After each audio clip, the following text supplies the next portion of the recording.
మీ కుటుంబం గురించి ఎందుకు చింతిస్తున్నారు? నేను ప్రతిదీ చూసుకుంటాను. ఎవరికీ చెడు జరగనివ్వను. సరస్వతీదేవిని పూజించండి. ఆమెను ధ్యానించండి. జీవితంలో సరైన నిర్ణయాలు తీసుకోవడానికి ఆమె మీకు మార్గనిర్దేశం చేస్తుంది. ఆమె సహాయంతో మీరు పరీక్షలలో ఉత్తీర్ణులవుతారు. రాత్రిపూట మెలకువగా ఉండి ఒంటరిగా ఏడ్చి మరీ ఆలోచించి మీ ఆరోగ్యాన్ని పాడు చేసుకోకండి.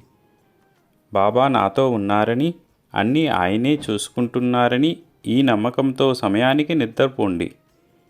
మీరు జీవితంలో మంచి లేదా చెడు దశను కలిగి ఉన్నా ప్రతి ఉదయము మీ ముఖముపై చిరునవ్వుతో మేల్కోండి. కృతజ్ఞతలు తెలియజేయండి. మీరు ప్రతిరోజు ఉదయం మేల్కొంటారు కాబట్టి ఇది ఏ అద్భుతం కంటే తక్కువ కాదు. సంతోషంగా ఉండండి. అల్లా మాలిక్.